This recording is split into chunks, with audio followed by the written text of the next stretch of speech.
Good morning, good afternoon, and good evening, depending on where you are watching us from.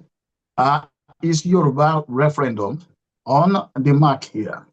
Let's wish our beautiful mothers, sisters, aunts, a happy Mother's Day. I know that in the UK, there's a particular date, then we have a different date in the US. United States, and then I think Europe also has its own, and hopefully maybe Africa will have its own soon. So that would be good. Happy Mother's Day, and we pray for strength for all mothers and mothers to be. Right back on the program here, we're still talking about federalism, the journey so far. If you've been with us before, you know where we are picking it from. And if you are just joining us, what we're doing is actually looking at the journey for the agitation or the practice of federalism in Nigeria, the complexities of it, what is happening currently towards bringing a true federalism on, and efforts that are being made by different organizations. We've been looking at the connection between socio-cultural or socio-political groups and political parties, and we've checked between Egbe Omo Oduduwa and AG, and we've compared that with Afenifere and AD. Today, we'll be looking further into that because we have an interview that was granted by one of the scribes or leaders of Afenifere regarding the push for restructuring and federalism. But first of all, let me welcome Alàgbà Fẹ́mi Ọ̀dẹ́dìyí on today's program. Thank you. Thank you for inviting me and for welcoming me. And we also wish all our mothers, especially those in the UK, happy Mother's Day. Then they will wish those outside the UK their own Mother's Day. And then we will have ours in Africa at a certain point. So happy day for everyone, mothers, fathers, brothers, sisters, children, everyone. Thank you. Right, you're welcome, sir. Two things to discuss today. The first one, before coming to the Afenifere one, some people have been looking at what is being done by the government of President Ahmed Bola Tinubu. People have been talking about the infrastructures, especially the roads that are linking regions. They've also spoken about the setting up of regional commissions or development commissions. And some said, it seems the government has started working on restructuring of the country. Do you see this as being positive, or you see it the other way? Yes and no. Let me first read the yes. Building roads across the country and stuff like that is good. That is the yes part of it. But it has nothing to do with restructuring. That's the no part of it. Because the advocacy for restructuring is not just about building roads, connecting different parts of any government can do that if they want to, just like government of President Tinubu is doing. So that doesn't mean that the structure of the country has changed in favor of the owners of the country, that is the indigenous peoples of the country. We've had several what they call federal roads in the past, where the federal government build roads and stuff like that. And so it has nothing to do with restructuring. It only has everything to do with the president's perception of economic development, which is let's connect the country, open up the country, doing this, doing that, and all that, and then spread it around. which is on the surface good. Restructuring that is necessary is more than roads. And those of us who are Christians, they said, man shall not live by bread alone. The road is the bread. Restructuring is what that's why we said you can construct the roads, but does that stop continuous expansion and displacement of people? Does that bring power to the people? Now, connect that with what the president also did, that the federal government will now be paying local governments directly. We have said that before. You will now be paying local governments directly from the center. Are you, by that, recognizing the ownership of the country by the local governments? No. Are you, by that, allowing the local governments their self-expression in terms of, okay, how do they even determine their political representation? No. So these are crucial issues which, because of the level of underdevelopment of the country since at least in the 90s up till today, we tend to see as progress, which it is not. Remember, when Obasanjo was president, in the first time as military president, they created all sorts of national enterprises. They nationalized foreign enterprises, BP and all the rest of it. They had enterprises in different sections of the country. But what happened to them? They collapsed. Why? Because of the economic philosophy behind it. So the fact that you are building things from one side to the other and across the country does not mean there will be development. What you have just done is to share resources among different sections of the country. And sharing of resources does not equate development. Control. And when we say control of the resources, it's not just that, okay, one state will control the mineral resources. No, because it is tied to economic philosophy. It is tied to education. It is tied to culture. That is why we always use the Western region as an example, that the educational system of the Western region allowed for a progressive development of academic talents. Primary schools, trade school, modern schools, technological schools, and universities that feed the industrial establishments that were created in the region at that time.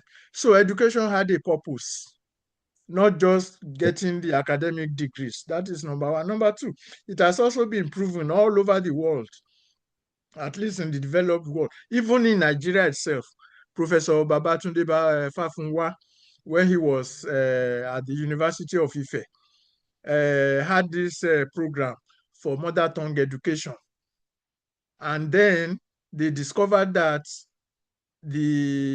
those who were educated in Yoruba language performed better than those who were educated in the English language. So, and it's been proven in other places. The former Director General, I think, Managing Director of the IMF is from South Korea.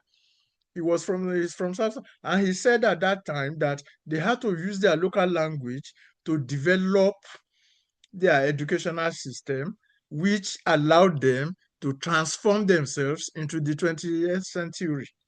So when we talk about all these things, we are talking about the essence. So language, that is, if we have our educational system in Yoruba, for example, it will be more productive. I'm not saying we should jettison English language or any other foreign language.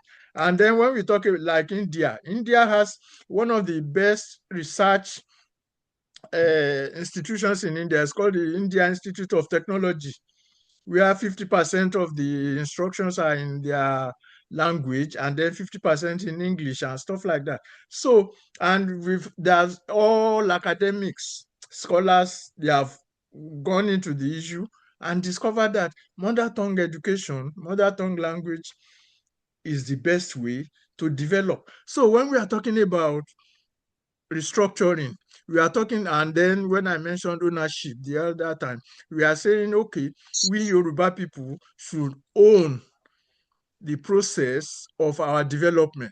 One of the major factors of development is education. So, and that has nothing to do with building roads. Of course, you build roads also, but you can't limit it to building roads. So that's why I said it's a yes and no answer. We commend him for building the road, but definitely that is not what we are asking for or what is Okay. necessary.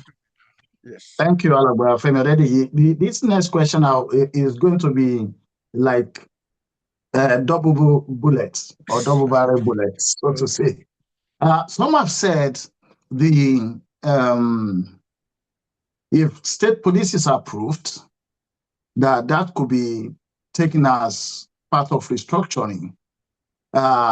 So do you see that as, let's say, power generation? The states are allowed to generate their own powers, and then you also have security, which is the state police. Though those two, could they be considered as a step towards restructuring? That's the first question. The second question that is tied to it is that the Southwest, for instance, if the state police and the power generation is allowed for the state or ceded to the state, the Southwest states, which are six, could come together.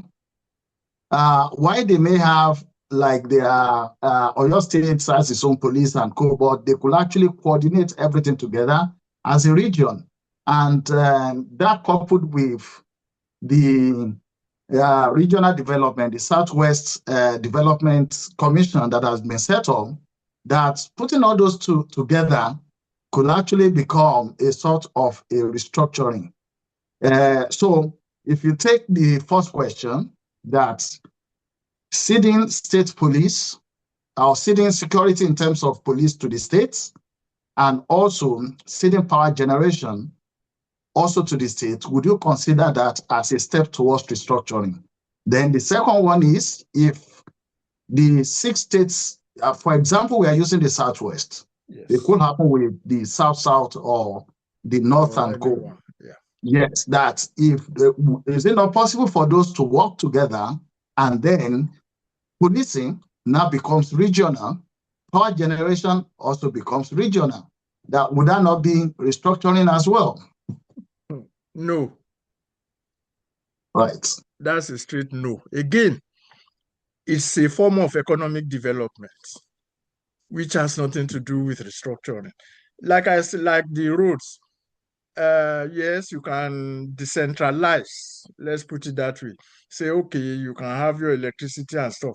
That has not is an economic philosophy that says this is the way you should develop your power generation, and security and all the rest.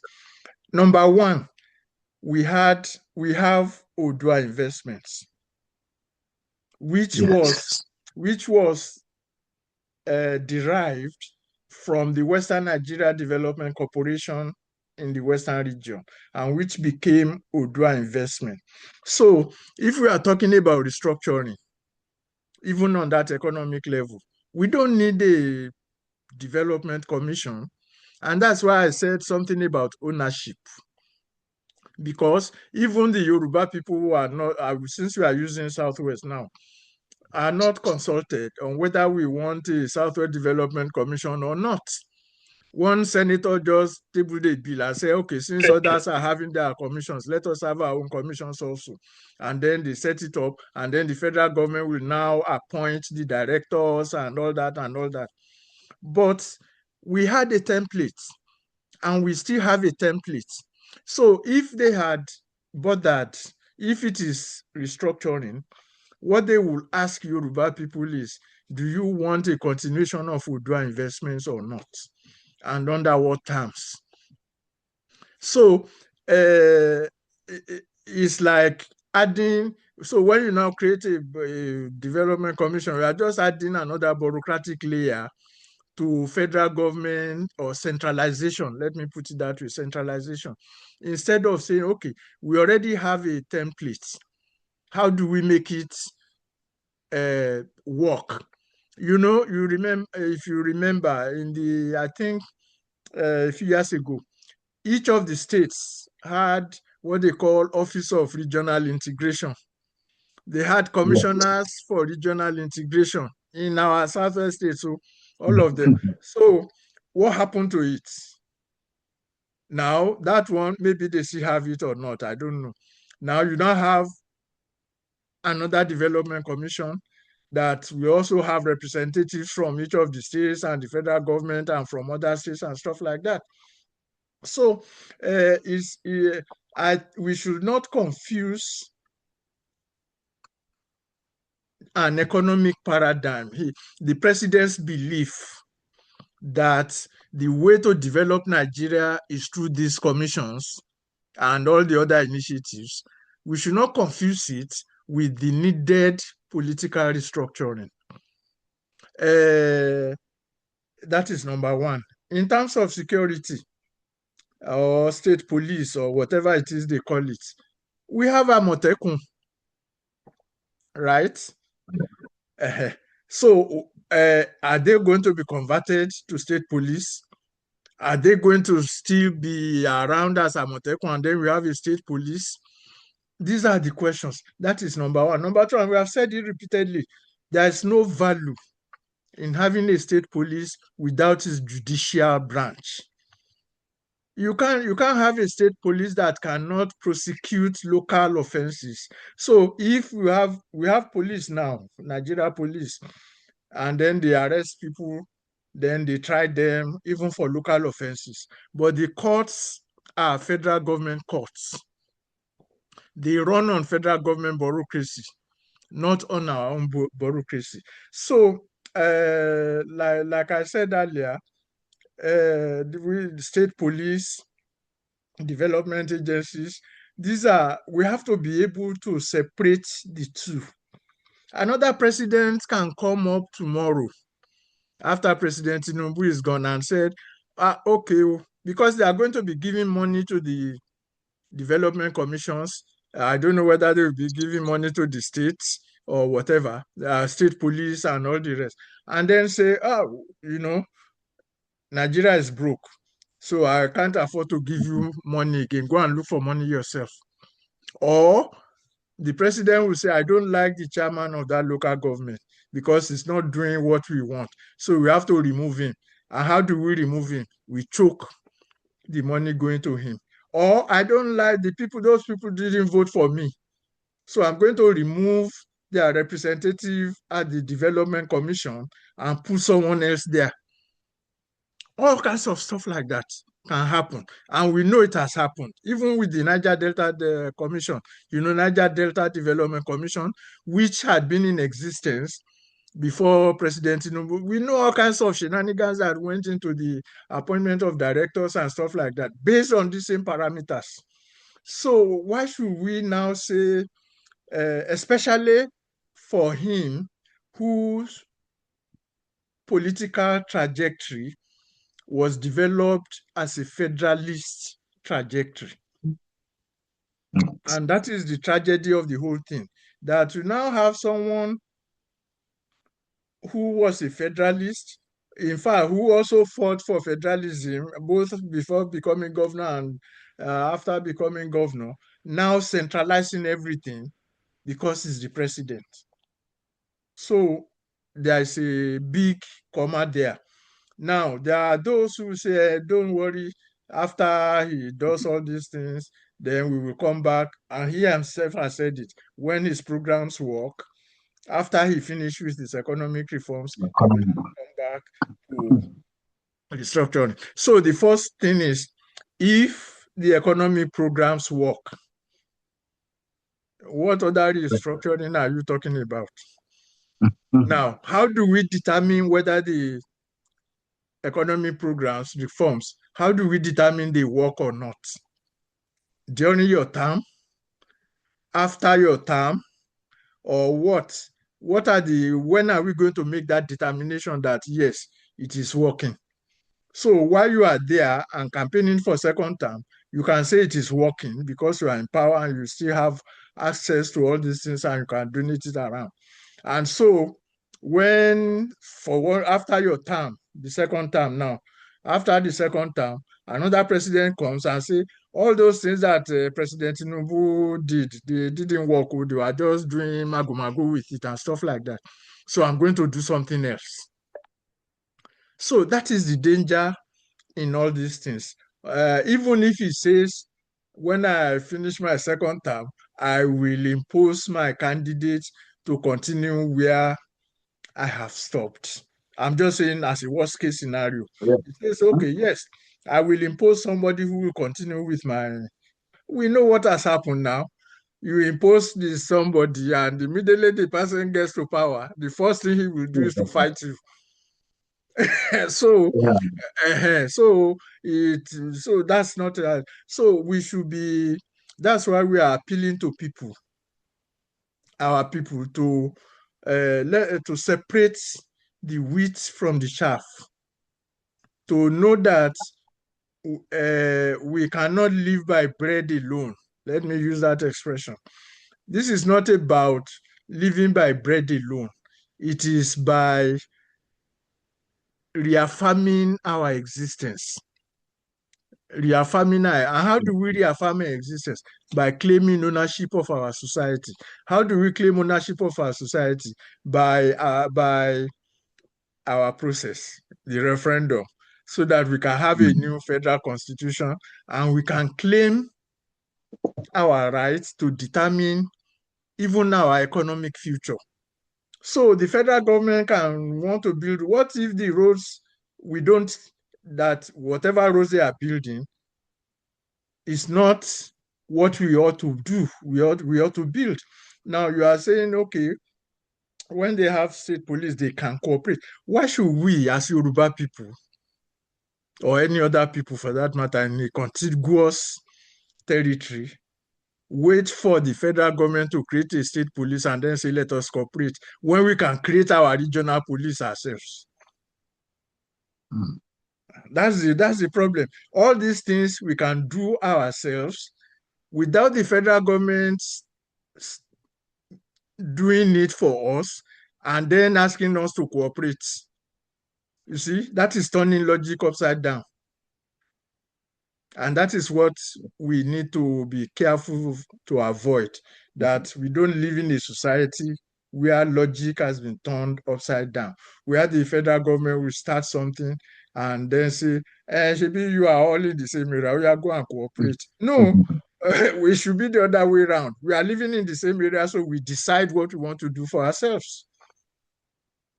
Right. Thank you, Alagwafemi already. So the government is meant to be bottom up, from the people right to the federal, or right to the central, if we can put it like that. Yes. And that brings us to the second part of this interview, which is the interview that was granted by Dr. Faponda on, and I think it's Niger Unfiltered. Yeah. And Dr. Faponda is the Director of Research for Afenifere. Last week we were talking about Afenifere and the belief that we have that Afenifere has a role to play, being one of the major socio-cultural, probably / political now in Southwest. Dr. Faponda did mention about referendum, that they are also pushing for referendum. However, he also mentioned that they drafted a constitution. Now, if a group drafts a constitution, before a referendum?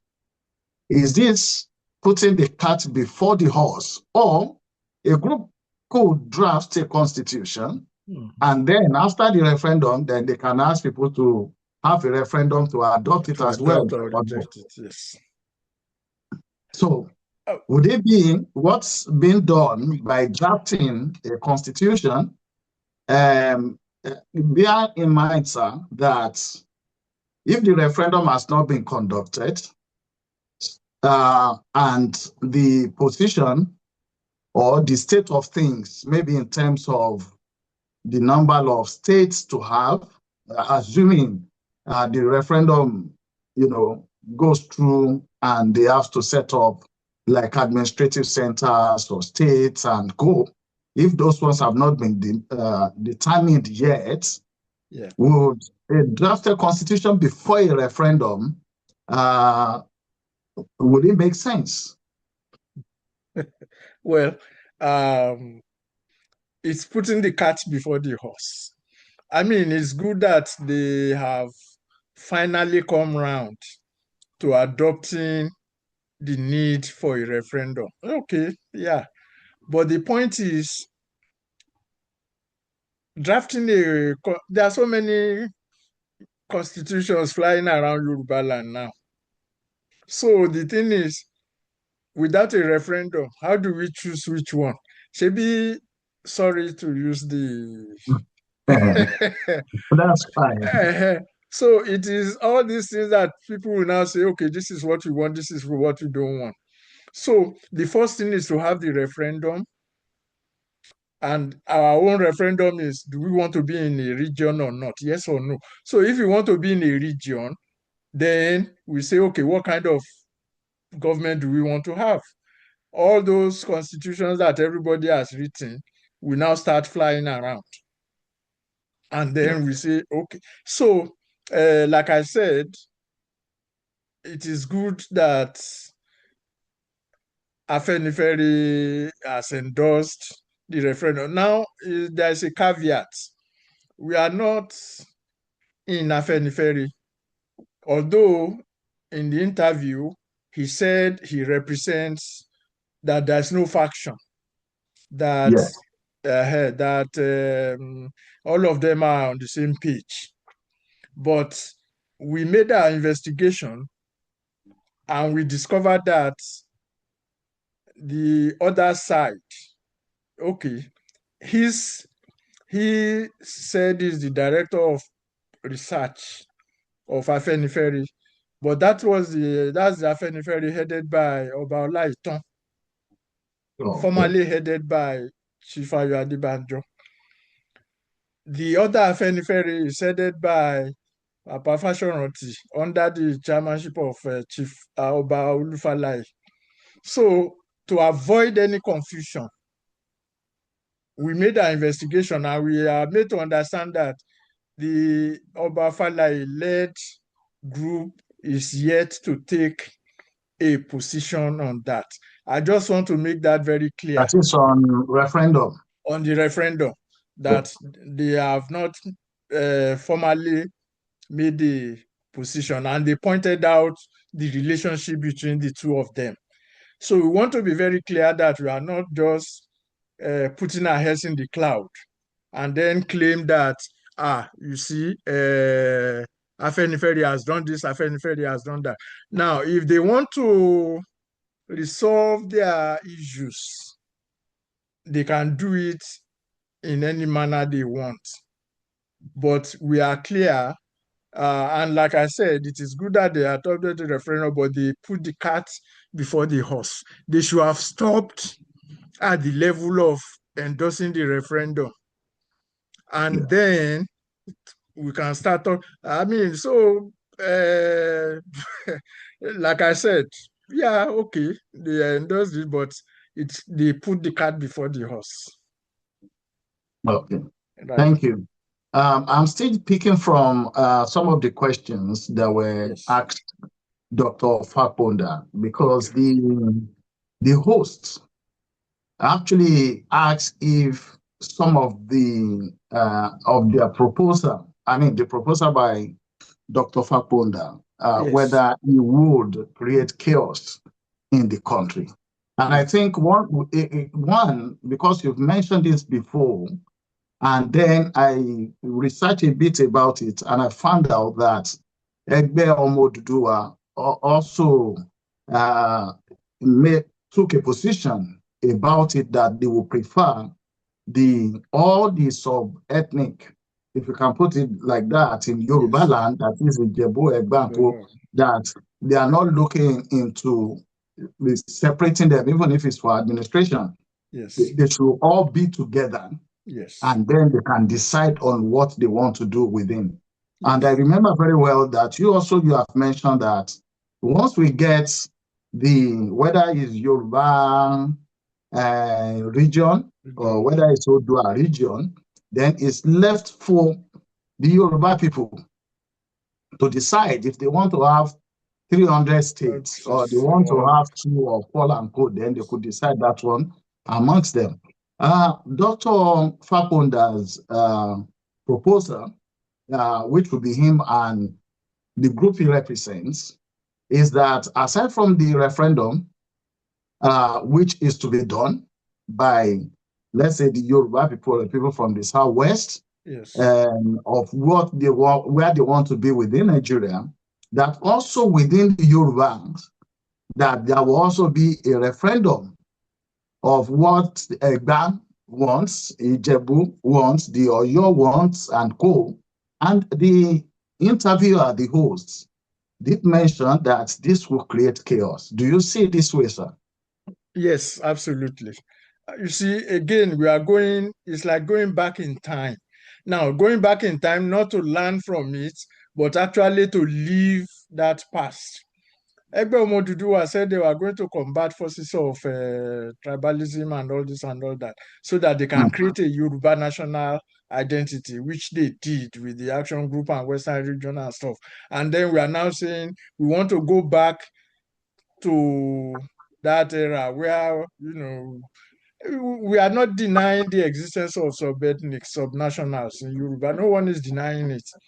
But then to now start saying, oh yeah, let's Oyo decide and Ibadan decide. Now with the kind of thing that is going on between the Alafin and the other Obas now, or the Oluwo, and what do you think will happen? So that is why we said earlier on that they put the cart before the horse. What we need now is not whether we want each sub-ethnic to decide this and that and all that and all the rest, or how many we have. I think he said we have 20 something or something. 36. Do we want to be in one region or not, including our brothers and sisters and families in Kwara and Kogi State? Do we want to do that or not? Yes or no? That's all we want. When we have that, then we can then decide on what we want to do with ourselves.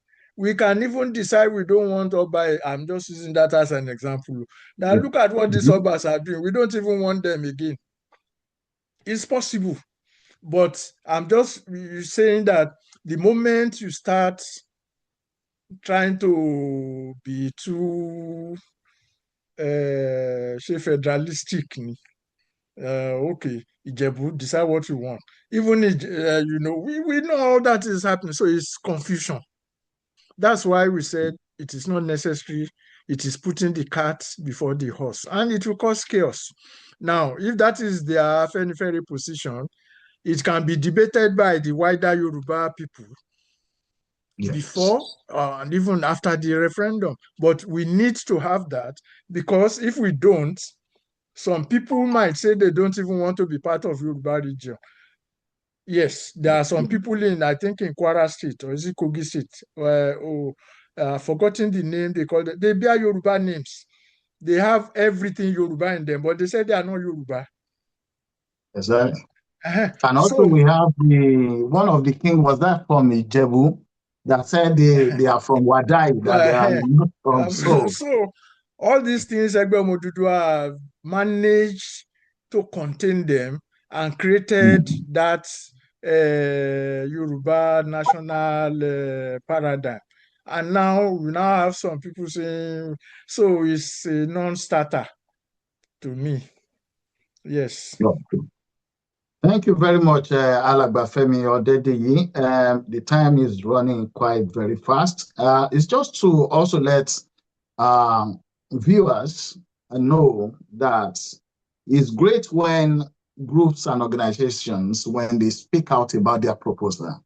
Yes. Because when they speak out about their plans and their proposal, then other groups and other intellectuals will be able to discuss about it and probably pick out something that the group may not have thought about.